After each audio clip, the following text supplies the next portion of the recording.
그리고 또 한 가지 좀 좋다고 느껴지는 부분은 바로 시트 포지션인데요. 이 시트 포지션이 낮은 편이에요, 되게. 그러니까 요 SUV 형태의 차 치고는요, 차에 탑승하고 나서 이 바닥부터 이 시트까지의 높이가 좀 낮은 편입니다. 네, 그렇게 하다 보니까는 이제 어떤 일이 발생을 하냐면 헤드룸은 굉장히 여유가 많이 있어요. 그리고 그러니까 운전자의 상체가 꽤 이 도어 패널 상단 부분에 이렇게 어느 정도까지 덮이는, 네, 그런 느낌을 좀 줍니다. 그러니까 내가 이렇게 운전을 할 때, 그러니까 이 운전자나 탑승자의 상체가 밖으로 많이 노출되어 있거나 하지 않고 이렇게 그 바디 패널에 어느 정도까지 좀 꽤 감추어진 느낌으로 이렇게 주행을 할 수가 있어 가지고, 탑승하는 입장에서는 좀 어디에 좀 견고한 그런 요새 안에 내가 좀 몸을 이렇게 넣고 그리고 차를 타고 가고 있는 그런 느낌을 좀 줍니다. 시트 포지션이 낮은데도요, 앞에 대시보드 쪽도 전체적으로 다 이렇게 아래로 향하고 있어요. 그리고 이 가운데 모니터도 굉장히 포지션이 낮고 슬림하되 와이드하게 이렇게 돼 있습니다. 네, 그래서 전방 시야나 이런 부분에 있어서는 전혀 불편함을 주지도 않을 뿐더러 시야 확보가 굉장히 좋고, 그 다음에 어디 안에 좀 폭 들어가 있는 채로 운전하는 느낌을 줘서 그 부분이 좀 좋게 느껴집니다. 그런데 요건 있네요. 그러니까 브레이크 페달을 밟을 때는 묵직한데요, 근데 그 처음에 그 페달의 허당 구간이 발에 안 느껴질 뿐이지 이 제동력을 만들어내는 그거 면에서는 밀리는 구간이 있군요. 그러니까 그 얘기는요, 그 앞에 뭔가 차가 갑자기 가까웠을 때는 저 오른발에 힘을 충분히 주는 게 좋겠다라는 생각이 듭니다. 분명히 이 페달에 반발력이 있어 가지고 좀 잘 쓰는 것 같은데 꼭 그렇지만은 않은 때가 지금처럼 이렇게 나타나기 때문에 그런 말씀을 드리는 것입니다. 네, 지금까지 이제 거의 막히는 도로로만 18km 정도를 왔고요. 배터리는 지금 어느 정도 남아 있냐면요, EQ를 가볼게요. 94%. 네, 그러니까 한 5% 정도를 썼네요. 그러니까 5%씩이 18km라고 그냥 단순 계산을 하면은, 그러면은 그렇게 사용하지는 않지만 100% 다 배터리를 사용할 경우에는 곱하기 20을 하면은 그러면 360km라는 단순 계산이 나오긴 하는데, 그거는 이따가 더 봐야지 알겠죠. 근데 요런 그 시각적인 애니메이션이 정말 만화 같지가 않고 좀 이렇게 뭐라 그럴까, 고화질 TV에서 이렇게 보여주는 것 같은 그런 좀 섬세함을 좀 보여주고 있습니다. 좀 고급스러운 느낌이 나네요. 네, 제가 또 이 도어 판넬에서 마음에 드는 게 있는데요, 바로 이 손이 무언가 닿아가지고 만져야 되는 것에는 이렇게 은색으로 좀 트림을 했습니다. 전체적으로는 이제 검정색 마감이 되어 있지만, 그래서 이 파워 시트 스위치라든가 아니면 도어 오프너 이거라든가 문 열고 닫을 때 당기는 이 도어 핸들, 이런 부분에는 이렇게 은색으로 액센트를 넣어서 디자인상에서의 단조로움을 피한 것도 있지만 탑승자가 손이 닿는 곳이 어디구나 하는 것을 좀 쉽게 알 수 있게 그렇게 해주는 측면이 있네요. 자, 그러면요, 지금부터는 약간 길이 뚫리니까 이 주행 모드별로 가속 페달 반응을 한번 좀 볼게요. 제일 먼저 지금은 에코 모드로 좀 이렇게 먼저 놔보겠습니다. 에코 모드는요, 지금 요래요. 보면은 엑셀 페달을 좀 어느 정도 밟더라도요, 굉장히 차가 더디게 움직여요. 그래서 좀 더 그 내가 필요로 하는 가속력을 내려면 오른쪽을, 그러니까 가속 페달을 더 밟게 그렇게 만드는 측면이 있습니다. 자, 그러면 한번 이 상태에서 컴포트로 한번 가볼게요. 컴포트는 좀 요 리스폰스가 조금 낮습니다, 그 에코 모드보다. 그래서 좀 아까 에코에서는 좀 차가 답답하게 나간다 라는 느낌을 좀 줬었는데요, 이 컴포트로 하니까 좀 그러지가 않네요. 근데 지금 에코에서 컴포트로 바꿨을 때는요, 뭐 회생제동의 단계가 거기에 연동해 가지고 바뀌거나 하진 않습니다. 그러니까 주행 모드를 바꾸더라도 회생제동의 단계는 처음에 내가 선택해 놓은 것 그대로 유지를 하는 것 같아요. 스포츠로 한번 바꿔볼까요? 잠깐. 요때는 우리가 그 전기차를 처음 탔을 때 느끼는 뿅 가속 있잖아요. 네, 그게 나타납니다. 그리고 좀 그게 여기에서도 보이는 게 차의 출력 지금 몇 프로를 쓰고 있는지, 그것도 좀 더 그 바늘이 위로 빨리 치솟습니다. 그러니까 그만큼 모터가 더 회전력을 급격하게 일으킨다라는 얘기가 되겠죠. 그 얘기는 전기의 사용량 또한 갑자기 많아질 것입니다. 다시 에코 모드로 갈게요. 그리고 아까 이제 제가 주행 모드를 하나씩 바꿔봤잖아요. 그렇게 하게 바꾼다고 해가지고 요 계기판이나 이 모니터의 테마가 거기에 연동해서 바뀌지는 않네요. 그러니까 요거는 그 아까 설정에서 이 계기판 그거를 바꾼 그거대로 고정이 돼 있네요. 보니까 네, 그런 점이 좀 눈에 띕니다. 그리고 이 차에서 또 마음에 드는 점이 뭐냐면요, 주행할 때 안정감이 너무 좋습니다. 좀 오래전에 뭐라 그럴까, 차가 좀 좋다는 거를 표현할 때 좀 연세 있으신 분들이 표현하는 게, 주행하면 차가 땅에 쫙 깔려간다고 그런 표현들을 좀 자주 하셨거든요. 그 표현이 좀 어떤 느낌인지 궁금하시면 이 EQA를 타보시면 좀 한 번에 이해가 되실 겁니다. 굉장히 이렇게 주행을 할 때 뭐 액티브 서스펜션은 당연히 아니지만 땅에 잘 이렇게 폭신하게 밀착되면서 주행하는 그런 느낌으로 이 도로를 이렇게 주행을 해나가고 있습니다. 이렇게 묵직하게 이 지면에 되게 가깝게 내리 누르면서 가는 그런 주행 감각을 EQA는 보여주고 있습니다.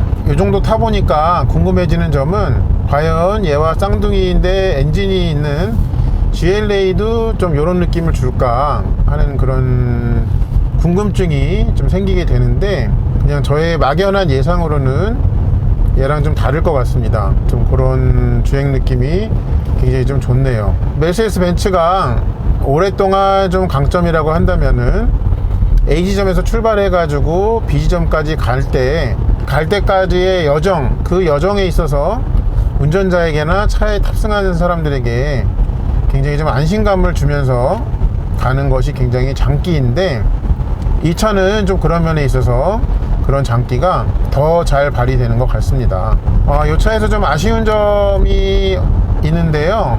그거는 뭐냐면은, 여기 있는 무선 충전 패드 있잖아요. 거기에 지금 제가 폰 내비를 켜놓고 이렇게 충전을 하면서 가고 있는데요. 전화기와 닿는 패드 있잖아요. 거기가 밀폐되어 있는 구조다 보니까 짧은 시간만 충전을 하더라도 전화기에 열이 빨리 오르더라고요. 그런 점은 조금 나중에 개선이 필요하지 않나, 그렇게 좀 생각이 들었습니다.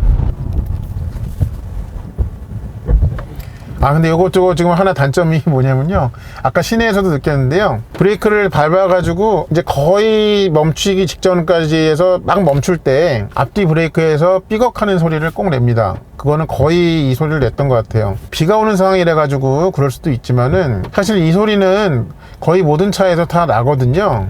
근데 얘는 이제 전기차여 가지고 뭐 엔진 소리나 아까 이 파워트레인에서의 소리가 거의 없다시피 하기 때문에 그 소리가 더 잘 들리는 것 같아요. 그래서 좀 소리에 민감하신 분들은 그거가 조금 불만이라고 느끼실 수도 있을 것 같습니다. 차가 멈추기 직전에 브레이크가 완전히 잡혀가지고 차를 세울 때, 그러니까 완전히 정지시킬 때 그 짧은 순간에 내는 이 브레이크에서 삐걱 소리가 있습니다. 삐걱이라고 하는 거는 좀 아니고 그냥 정상적인 작동음이라고 생각을 하는데, 어쨌든 그 소리가 좀 들려요. 그런 점이 있어요. 또 이 차가 주는 장점이라고 한다면은, 안에 탔을 때 공간적인 면에서 쾌적함을 준다는 점이 있습니다. 결코 외관상 큰 차가 아니거든요. 안에 탔을 때는 운전자나 탑승자가 누릴 수 있는 그런 거주 공간이 넓은 편이에요. 그런 점은 좀 좋다라고 생각이 듭니다. 근데 이 서스펜션 세팅이 정말 좋습니다. 단단한데 단단함 가운데 안에서도 부드러움이 있어요. 그러니까 약간 외곽 내유의 느낌이랄까요? 사람으로 치면 좀 그런 캐릭터로 서스펜션이 움직이고 있습니다.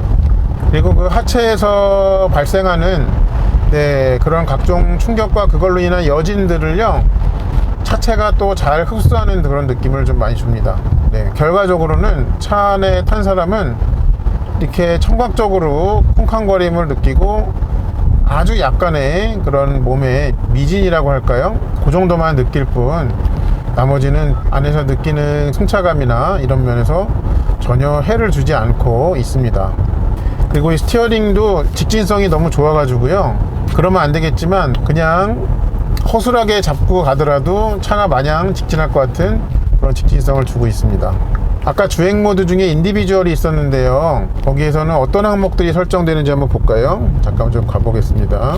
인디비주얼에서 누르면요, 인디비주얼은 뭐뭐가 설정이 되냐면, 주행 모드, 그 다음에 구동장치, 스티어링 두 단계군요.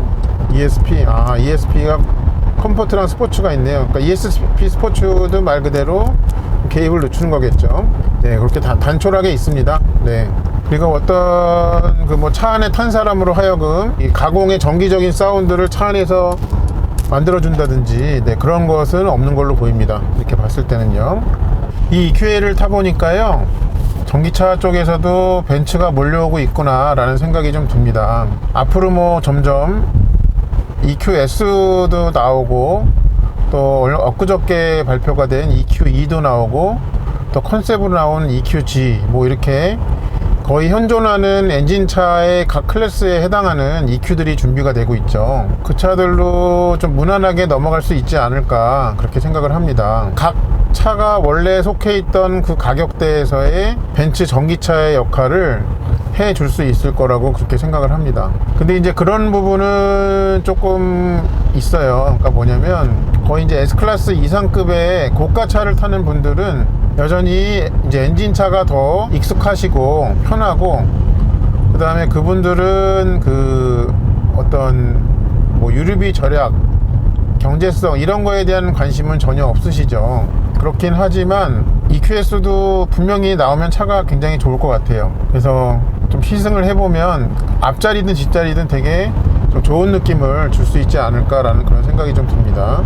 이 벤츠 EQA에는 굉장히 흥행 요소가 좀 많이 있습니다. 제일 첫 번째로는 공격적인 가격대가 있죠. 국내 기준으로, 그러니까 현재 2021년 9월 기준으로 이 차가 적용받을 수 있는 보조금을 다 적용이 받을 경우에는 이 차의 이제 구입 가격이 5천만 원대에 포진이 되죠. 그러니까 5천만 원대에 살 수 있는데 SUV고 벤츠고 전기차예요. 그 각각이 가진, 그러니까 SUV, 벤츠, 전기차 각각이 가진 장점을 한 몸에 갖고 있는 거예요. 그러니까 앞으로도 이 차는 흥행 가능성이 굉장히 높습니다. 그럼 벤츠 EQC는 이렇게 어떻게 보면은 EQ라는 이름이 들어가 전기차 중에 첫 타석이었는데 사실 성적이 그렇게 신통하지가 않았죠. 그 차는 이제 가격대가 1억이 넘었잖아요. 그럼 이런 EQ 시리즈로 들어왔던 EQC는 왜 그렇게 판매가 신통하지 않았느냐, 사람마다 얘기하는 그게 다르겠지만 제가 생각했을 때는 일단 가격대가 1억이 넘는 차잖아요. 그 가격대에서는 사람들이 경제성에 큰 관심이 없고, 그 다음에 EQC는 뭐라 그럴까, 좀 어떤 전기차로서의 존재감이 좀 많이 약했다라고 생각을 합니다. 그래서 벤츠에서 공들여가지고 국내에 수입을 했었는데 판매가 그다지 이렇게 신통하지는 못했던 것 같아요. 근데 이 차는 이제 그런 존재감이 필요 없더라도 가격대가 엄연히 훨씬 아래에 포진돼 있죠. 그러니까 더 많은 사람들이 이 차에 관심을 갖고, 그 다음에 그 구입 여부를 고려를 할 수가 있는 것입니다. 그리고 여기 보면 스티어링 휠의 양쪽에 이렇게 터치패드가 조그맣게 하나씩 있죠. 엄지로 만져지는. 그래서 이 오른쪽 거는 이 가운데 인포테인먼트를 만지는 거고요. 왼쪽의 터치패드는 이 인스트루먼트, 그러니까 계기판에 그 각종 그거를 만집니다. 지금 앞차랑 거리가 좀 너무 가까웠다고 경고를 했다가 또 띄워주는군요.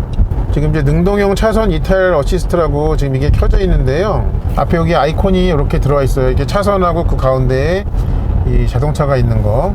얘는 말 그대로 차선 이탈을 어시스트 하는 거기 때문에 차선의 정 가운데를 계속 유지하면서 가는 거는 아니지 않나, 그렇게 생각을 합니다. 이렇게 넘어가려고 하면은 순간적으로 브레이크가 이렇게 개입을 하는군요. 드륵 하면서. 네. 그러니까 브레이크를 통한 이 차선 이탈 방지를 그렇게 좀 구현하는 것 같습니다. 다시 한번 해볼까요? 오른쪽으로 좀 가는데요. 이런 식으로 되네요. 그러니까 이 조향을 이렇게 적극적으로 돌리지가 않고, 그러니까 이렇게 차선 이탈을 하려고 할 때 이 조향을 돌려가지고 그렇게 하지가 않고 브레이크를 어딘가 잡아서 이런 식으로 운전자에게 경각심도 주면서 이 원래대로 이렇게 돌아올 수 있게 그렇게 하네요. 그러니까 이렇게 조향을 돌려가지고 하는 그런 조향 보조는 아니다 하는 것이 좀 확인이 되는 것입니다.